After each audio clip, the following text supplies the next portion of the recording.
ప్రాంతీయ వార్తలు చదువుతున్నది కనపర్తి రాణి. ముఖ్యాంశాలు. నూతనంగా రూపొందిన 3 క్రిమినల్ బిల్లులు పార్లమెంటు ఆమోదం పొందడంతో న్యాయ వ్యవస్థలో నూతన శకం ప్రారంభమైందని ప్రధానమంత్రి పేర్కొన్నారు. ముఖ్యమంత్రి సహాయ నిధి నిరుపేదలకు వరం లాంటిదని, పేద ప్రజల ఆరోగ్యానికి రాష్ట్ర ప్రభుత్వం భరోసాను ఇస్తోందని ఉప ముఖ్యమంత్రి, మైనార్టీ సంక్షేమ శాఖ మంత్రి ఎస్బీ అంజాద్ బాషా పేర్కొన్నారు. రాష్ట్రంలో త్వరలో జరగనున్న శాసనసభ ఎన్నికల సన్నద్దతలో భాగంగా కేంద్ర ఎన్నికల సంఘం అధికారుల బృందం అన్ని జిల్లాల కలెక్టర్లు, పోలీస్ సూపరింటెండెంట్లతో సమీక్ష నిర్వహిస్తోంది. సామాజిక, ఆర్థిక అభివృద్ధిని ప్రోత్సహించడంతో పాటు సాంస్కృతిక వారసత్వంపై అవగాహన కల్పించడంలో ఆకాశవాణి విజయవాడ కేంద్రం ముఖ్య పాత్ర పోషిస్తోందని Akashvani principal director general doctor Vasudha Gupta తెలిపారు. తిరుమల శ్రీవారి ఆలయంలో ఈరోజు అర్ధరాత్రి నుంచి వైకుంఠ ద్వార దర్శనాలు ప్రారంభమవుతాయి. భక్తుల రద్దీకి అనుగుణంగా తిరుమల తిరుపతి దేవస్థానం ఏర్పాట్లు చేసింది. వార్తల వివరాలు. బ్రిటిష్ కాలం నాటి చట్టాల స్థానంలో తీసుకువచ్చిన 3 క్రిమినల్ బిల్లులకు పార్లమెంటు ఆమోదం తెలపడంపై ప్రధానమంత్రి నరేంద్ర మోదీ హర్షం వ్యక్తం చేశారు. దీనిని దేశ చరిత్రలో ఒక చారిత్రక సందర్భంగా ఆయన అభివర్ణించారు. ప్రజాసేవ, సంక్షేమమే పరమావధిగా న్యాయ వ్యవస్థలో నూతన శకం ప్రారంభమైందని ప్రధానమంత్రి ట్విట్టర్లో పేర్కొన్నారు. న్యాయ, పోలీస్, దర్యాప్తు వ్యవస్థల్లో సంస్కరణలకు తాము కట్టుబడి ఉన్నామని వెల్లడించారు. పేద, అట్టడుగు వర్గాల ప్రజలకు రక్షణ కల్పించడానికి ఈ బిల్లులు దోహదం చేస్తాయని ప్రధానమంత్రి వివరించారు. ముఖ్యమంత్రి సహాయ నిధి నిరుపేదలకు వరం లాంటిదని, పేద ప్రజల ఆరోగ్యానికి రాష్ట్ర ప్రభుత్వం భరోసాను ఇస్తోందని ఉప ముఖ్యమంత్రి, మైనార్టీ సంక్షేమ శాఖ మంత్రి ఎస్బీ అంజాద్ బాషా పేర్కొన్నారు. ముఖ్యమంత్రి సహాయ నిధి కింద మంజూరైన 3,70,000, 25 లక్షల రూపాయల ఎల్ఓసీ లబ్దిదారులకు వైఎస్సార్ జిల్లా కడపలోని క్యాంపు కార్యాలయంలో ఆయన పంపిణీ చేశారు. ఈ సందర్భంగా మాట్లాడుతూ పేదల ఆరోగ్య సమస్యలను పరిష్కరించడానికి రాష్ట్ర ప్రభుత్వం ఎల్లప్పుడూ సిద్ధంగా ఉంటుందని వెల్లడించారు. ఆరోగ్యశ్రీ పథకం వర్తించని వ్యాధులతో బాధపడుతున్న పేదలకు ముఖ్యమంత్రి సహాయ నిధి కింద ఆర్థిక సహాయం అందించినందుకు ముఖ్యమంత్రికి ఆయన కృతజ్ఞతలు తెలియజేశారు. రాష్ట్రంలో త్వరలో జరగనున్న శాసనసభ ఎన్నికలకు కేంద్ర ఎన్నికల సంఘం కార్యాచరణ ప్రారంభించింది. 2 రోజుల పర్యటనలో భాగంగా 7 అధికారుల బృందం విజయవాడలో అన్ని జిల్లాల కలెక్టర్లు, పోలీస్ సూపరింటెండెంట్లతో ఈరోజు సమీక్ష నిర్వహిస్తోంది. సీనియర్ డిప్యూటీ ఎన్నికల కమిషనర్లు ధర్మేంద్ర శర్మ, నితీష్ కుమార్ వ్యాస్, డిప్యూటీ ఎన్నికల కమిషనర్లు ఆర్కే గుప్తా, హిర్దేశ్ కుమార్, అజయ్ బాదవ్ తదితరులు ఈ సమీక్షలో పాల్గొన్నారు. వచ్చే సార్వత్రిక ఎన్నికల సన్నద్దత, ఇతర అంశాలపై అధికారులు చర్చిస్తున్నారు. ఆంధ్రప్రదేశ్ ముఖ్యమంత్రి వైఎస్ జగన్మోహన్ రెడ్డి రేపటి నుంచి 3 రోజుల పాటు వైఎస్సార్ జిల్లాలో పర్యటించనున్నారు. అనేక అభివృద్ది పనుల ప్రారంభోత్సవాలు, శంకుస్థాపనలు, క్రిస్మస్ వేడుకల్లో ఆయన పాల్గొంటారు. ఆకాశవాణి విజయవాడ కేంద్రం ఏర్పాటై 75 ఏళ్లు పూర్తయిన సందర్భంగా 75 ఏళ్ల అమృతోత్సవాలు జరుపుకోవడంపై Akashvani principal director general doctor Vasudha Gupta హర్షం వ్యక్తం చేశారు. 75 ఏళ్ల విజయానికి గుర్తుగా కార్యాలయ ఆవరణలో 75 వసంతాల స్తూపం ఆవిష్కరించడంతో పాటు ఆకాశవాణి జాతీయ పురస్కార గ్రహీతలను ఆమె సత్కరించారు. ఈ సందర్భంగా డాక్టర్ వసుధా గుప్తా మాట్లాడుతూ సామాజిక, ఆర్థిక అభివృద్ధిని ప్రోత్సహించడంతో పాటు ఈ ప్రాంతంలో శక్తివంతమైన సాంస్కృతిక వారసత్వంపై అవగాహన కల్పించడంలో ఆకాశవాణి విజయవాడ కేంద్రం ముఖ్య పాత్ర పోషించిందని తెలిపారు.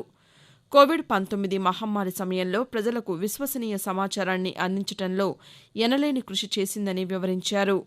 ప్రధానమంత్రి మన్ కీ బాత్ దేశంలోని 100 కోట్ల మందికి పైగా శ్రోతలకు చేరువవుతోందని, దీనిని తెలుగులో ఆంధ్రప్రదేశ్ ప్రజలకు తీసుకెళ్లడంలో ఆకాశవాణి విజయవాడ కేంద్రం ముందంజలో ఉందని వసుధా గుప్తా తెలిపారు.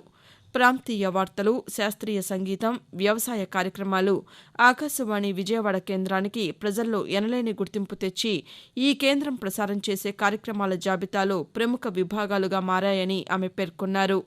అమృతోత్సవాలను పురస్కరించుకుని ఆకాశవాణి విజయవాడ కేంద్ర సిబ్బందితో పాటు శ్రోతలందరికీ వసుధా గుప్తా హృదయపూర్వక శుభాకాంక్షలు తెలిపారు. రాష్ట్రంలో వైఎస్సార్ ఆసరా పింఛను మొత్తాన్ని 2,750 రూపాయల నుంచి 3,000 రూపాయలకు పెంచుతూ రాష్ట్ర ప్రభుత్వం ఉత్తర్వులు జారీ చేసింది.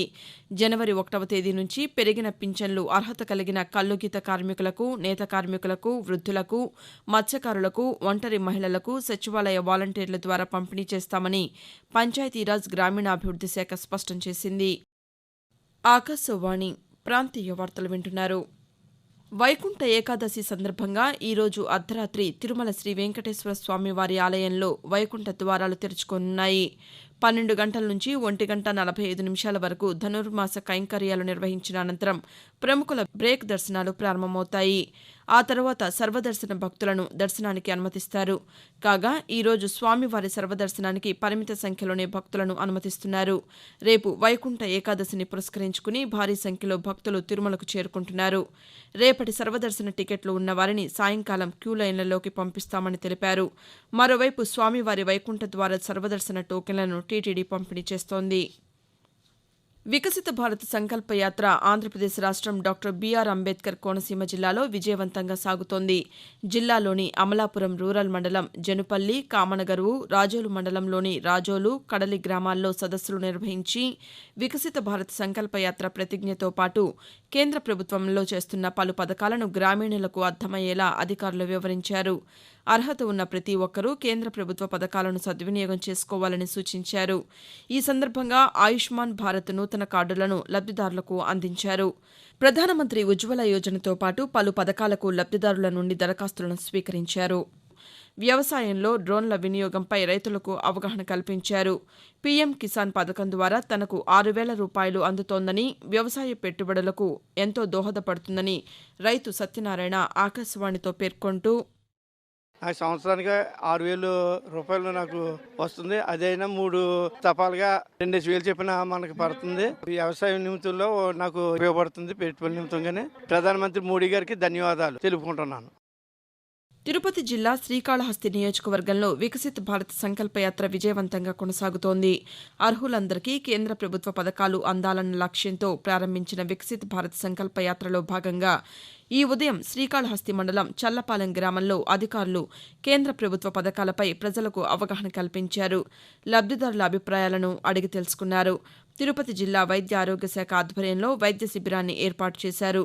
గరీబ్ కళ్యాణ్ యోజన ద్వారా ఉచిత బియ్యం అందుకుంటున్నామని, పీఎం స్వానిధి కింద రుణాలు పొంది ఆర్థికంగా నిలదొక్కున్నామని, అలాగే పీఎం జీవన్ జ్యోతి, సురక్షా యోజన బీమా పథకాల ద్వారా లబ్ది పొందుతున్నామని లబ్దిదారులు ఆకాశవాణికి వివరిస్తూ, మా ఊర్లో మా అన్నగారు అయినటువంటి పంజాం గురునాథం ఆకస్మిక మరణం చెందడంతో ప్రధానమంత్రి జీవన జ్యోతి మరియు ప్రధానమంత్రి సురక్షా యోజన కింద 5 లక్షల రూపాయల బీమా అందించడం ద్వారా మా కుటుంబం ఎంతో లబ్ధి పొందింది. ఇంతటి మంచి అవకాశం కల్పించినటువంటి ప్రధాని నరేంద్ర మోడీ గారికి నా సవిధంగా ధన్యవాదాలు తెలుపు.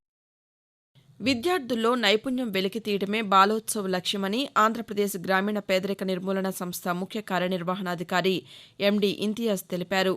విజయవాడ సిద్ధార్థ కళాశాలలో 3 రోజులుగా నిర్వహిస్తున్న అమరావతి బాలోత్సవం నిన్న ఘనంగా ముగిసింది. కృష్ణా, గుంటూరు, ఎన్టీఆర్, ఏలూరు జిల్లాల్లోని వివిధ పాఠశాలలకు చెందిన విద్యార్థులు ఈ కార్యక్రమంలో పాల్గొని ప్రతిభ చాటారు. ఈ సందర్భంగా ఇంతియాజ్ మాట్లాడుతూ, విద్యార్థులు పోటీల్లో బహుమతులు, అవార్డులతో సరిపెట్టుకోకుండా ఉన్నతంగా ఎదిగేందుకు శ్రమించాలని సూచించారు. ప్రభుత్వ కార్యాలయాలు విశాఖపట్నానికి తరలింపు వ్యవహారంపై దాఖలైన వ్యాజ్యాలను త్రిసభ్య ధర్మాసనం ముందుకు పంపుతూ ఆంధ్రప్రదేశ్ హైకోర్టు సింగిల్ జడ్జి ఉత్తర్వులు జారీ చేశారు. త్రిసభ్య ధర్మాసనం తగిన ఉత్తర్వులు ఇచ్చేంత వరకు కార్యాలయాల తరలింపునకు చర్యలు తీసుకోబోమని రాష్ట్ర ప్రభుత్వం హైకోర్టుకు తెలిపింది. ప్రాంతీయ వార్తలు ముగించే ముందు ముఖ్యాంశాలు మరోసారి. నూతనంగా రూపొందిన 3 క్రిమినల్ బిల్లులు పార్లమెంటు ఆమోదం పొందడంతో న్యాయ వ్యవస్థలో నూతన శకం ప్రారంభమైందని ప్రధానమంత్రి పేర్కొన్నారు. ముఖ్యమంత్రి సహాయ నిధి నిరుపేదలకు వరం లాంటిదని, పేద ప్రజల ఆరోగ్యానికి రాష్ట్ర ప్రభుత్వం భరోసాను ఇస్తోందని ఉప ముఖ్యమంత్రి, మైనారిటీ సంక్షేమ శాఖ మంత్రి ఎస్బీ అంజద్ బాషా పేర్కొన్నారు. రాష్ట్రంలో త్వరలో జరగనున్న శాసనసభ ఎన్నికల సన్నద్దతలో భాగంగా కేంద్ర ఎన్నికల సంఘం అధికారుల బృందం అన్ని జిల్లాల కలెక్టర్లు, పోలీస్ సూపరింటెండెంట్లతో సమీక్ష నిర్వహిస్తోంది. సామాజిక, ఆర్థిక అభివృద్ధిని ప్రోత్సహించడంతో పాటు సాంస్కృతిక వారసత్వంపై అవగాహన కల్పించడంలో ఆకాశవాణి విజయవాడ కేంద్రం ముఖ్య పాత్ర పోషిస్తోందని Akashvani principal director general doctor Vasudha Gupta తెలిపారు. ఆకాశవాణి ప్రాంతీయ వార్తలు ఇంతటితో సమాప్తం.